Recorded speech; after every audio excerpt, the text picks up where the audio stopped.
Dear student, class 8, subject SST, chapter 5, revolt of 1857. ये history का chapter है। 1857 की क्रांति। By the middle of the 19th century, the British had established themselves the main political power in India. Middle century 19th century में Britishers ने अपना political power India में जमा लिया था। बहुत बड़े पार्ट पर इन्होंने अपना कब्जा कर लिया था। इनसे डायरेक्टली और इनडायरेक्टली सभी अफेक्टेड हुए अलग अलग तरह से। किंग, क्वींस, पीजेंट, लॉर्डलेट, ट्राइबल, सोल्जर्स, जो भी इंडिया के लोग थे वो सारे। Mughal empire nawabs lost their power. 19th century के मिड में जो मुगल एम्पायर ब्रिटिशर्स से पहले था वो धीरे धीरे कमज़ोर होने लगा, क्योंकि उसका सारा पॉलिटिकल पावर ब्रिटिशर्स के हाथ में आ गया। रेवेन्यू कलेक्शन, सारी चीज़ें। द पीजेंट, जमींदार and the sepoys were worried.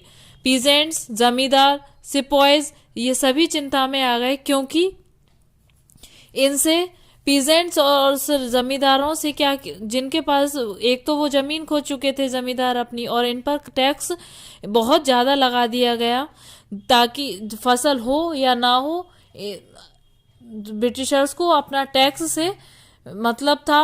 वो किसी भी तरह से वायलेटेड भी होकर भी अपना टैक्स वो लेते ही थे, जिससे सभी लोग परेशान हो चुके थे। अब ये इस तरह से जो ब्रिटिशर्स का रूल था, एक तो इनजस्टिसफुल था और सरप्राइजिंग लग रहा था, लोगों को इसके दबाव में आने लगे थे। तो इससे हुआ क्या? The revolt of 1857 which started in the may theatre the power of the company. इसके अलग अलग कॉजेज थे, वो कॉजेज हम आगे पढ़ेंगे। Causes of the revolt.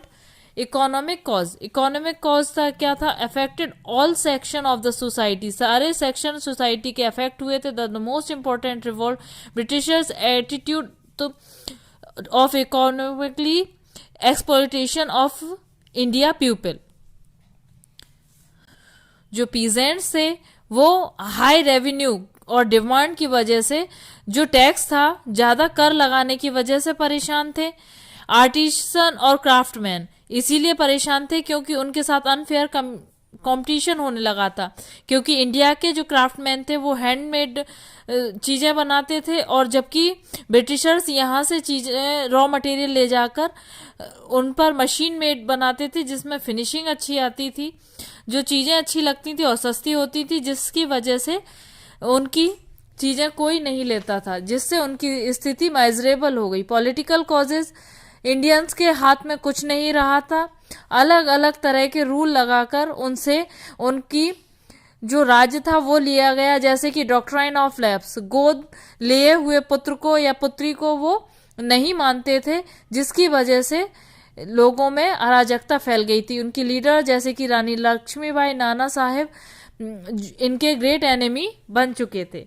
Social causes. Social causes ऐसे थे कि इंडिया के लोग उस समय ऑर्थोडॉक्स थे, कुछ चीज़ें वो मानते थे, और उनकी इन चीज़ों पर जब प्रहार किया गया तो वो परेशान हो उठे। Religious cause. Religious, the people highly resented increase activity of Christian and missionaries. Christian और मिशनरीज की जो एक्टिविटीज थी वो पूरी कंट्री में बढ़ती जा रही थी, जिससे लोगों को डर हो गया कि हमारा धर्म ही ना हमसे छीन लिया जाए, जिसकी वजह से लोगों में अराजकता फैल गई। Military causes become a popular rebellion. Military causes यानी जो इंडिया के लोगों का, इंडियन सिपाही जो रखे जाते थे ईस्ट इंडिया कंपनी आर्मी में, वो अनहैप्पी थे, क्योंकि उन्हें पे, अलाउंस और सारी सर्विसेज जो थी वो ब्रिटिशर्स की कंपैरिजन में कम मिलती थी। उनके साथ बुरा व्यवहार किया जाता था, उन्हें बहुत कम पे किया जाता था जो ब्रिटिशर्स को पे किया जाता था, और इंडियन के पे में बहुत ही ज़्यादा अंतर पाया जाता था। जो इंडियन सिपाही थे उनको अपनी कास्ट का, अपने धर्म का शो करना या अपने टैग लगाना अलाउ नहीं था, और जो सीधा उनकी सेंटिमेंट्स पर अटैक करता था। द ग्रीस कार्टेजेस इंसिडेंट, ये सबसे महत्वपूर्ण इंसिडेंट है 1857 की रिवोल्ट का। Grease cartridge incident provide the spark, इसने इन दबी हुई चिंगारी को आग दे दी थी, चिंगारी लगा दी थी। इस समय न्यू टाइप की राइफल आई थी जिनको एनफील्ड राइफल कहा जाता था। Was introduce the army and the कार्टेजेस of these rifles with covered with a greased paper. ये जो राइफल्स थी ये ग्रीस्ड पेपर से इसकी कार्टेजेस जो थी वो कवर्ड होती थी और जिसको मुंह से काटना पड़ता था यूज करने से पहले। तो र्यूमर्स ये फैला दिया गया कि ये जो ग्रीस पेपर है वो काव और पिग के फैट से बना हुआ है। ये सीधा धार्मिक भावनाओं से जुड़ा हुआ था। हिंदू और मुस्लिम दोनों ही पोक को, पिग को नहीं, वो अनटचेबल मानते थे, यानी अपवित्र मानते थे उसको। और इसकी रिवोल्ट कैसे स्टार्ट हुई? ऑन 29 मार्च 1857 को मंगल पांडे नाम के सोल्जर ने, जो 34th Bengal native infantry regiment में थे, उन्होंने ओपनली मना कर दिया कार्ट्रिजेस को यूज करने से, जिससे ब्रिटिशर्स एंग्री हो गए और उनको अरेस्ट कर फांसी पर चढ़ा दिया गया। उसके बाद 24 अप्रैल 1857 में कुछ और सोल्जर्स ने मेरठ में इस कार्ट्रिज को यूज करने से मना कर दिया। फिर उनको पनिश किया गया, जेल में डाला गया 9 मई 1857 and on the 10th May 1857 को जो सोल्जर्स एंग्री थे उन्होंने क्रांति कर दी। They attack the killed Britishers officer, release the imprisoned comrades and raised the flag of the Great Revolt. 11th May 1857 on the reached Delhi, where they were joined the infantry. The rebels captured Delhi and declared the Mughal Emperor Bahadur Shah Jafar as the Emperor of India. ये क्रांति धीरे धीरे बढ़कर 11 मई को दिल्ली तक पहुंच गए और वहां जाकर बहादुर शाह जफर, जो मुगल शासक, अंतिम मुगल शासक था, उसको इंडिया का शासक डिक्लेयर कर दिया गया और क्रांति की घोषणा करती गई। ये क्रांति धीरे धीरे सभी जगह फैल गई। मेरठ, दिल्ली, कानपुर, लखनऊ, झांसी, बरेली और भी सारी जगह। Become the main centre of the revolt, some uprising the occurred parts of the Bengal, Assam, Orissa, Madhya Pradesh, Bihar, Rajasthan and the Maharashtra. Lucknow में ये क्रांति Hazrat Mahal, the Begum of Awadh की थी, जो who was the acting of the regent of her son, helped by the sepoys and Lucknow by the zamindars. Leaders जो थे अलग अलग, उनको दिल्ली में बख्त खान ने लेड की इस रिवोल्ट को, कानपुर में नाना साहब, तात्या टोपे, लखनऊ में बेगम हजरत महल, मौलवी अहमदुल्ला शेख, झांसी में रानी लक्ष्मीबाई, बरेली में Khan Bahadur Khan and the Arrah the Kunwar Singh.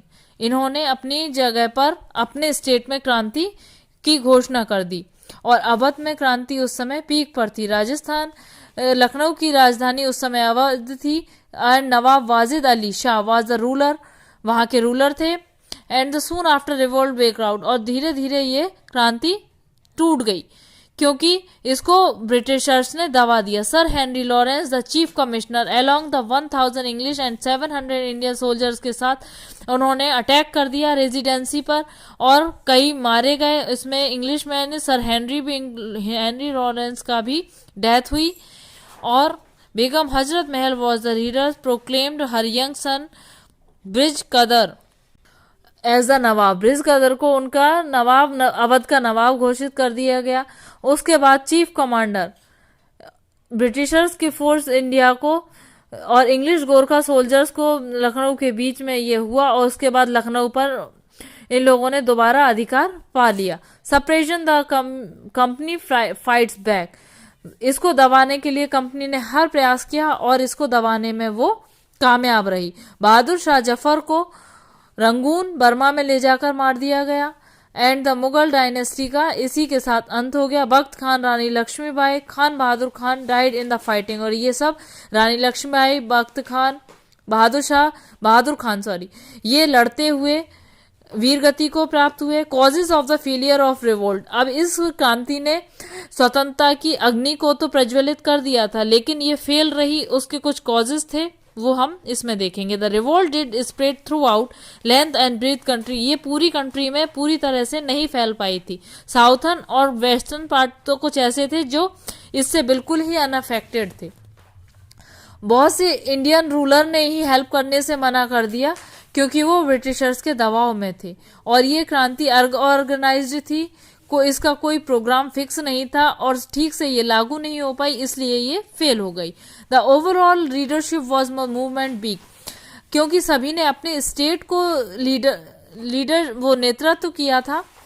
अगर एक साथ किया जाता तो शायद यह सफल रहती। Comparison the organised power British, क्योंकि ब्रिटिश पावर जो थी वो ऑर्गेनाइज्ड थी, उनके पास इक्विपमेंट थे, फायर आर्म्स थे, रिबल्स थे, लैग्ड और फंड का भी इनके पास कमी रही, जिसकी वजह से ये असफल रही। अब इस चैप्टर की आप रीडिंग करेंगे, लर्न करेंगे। Thank you.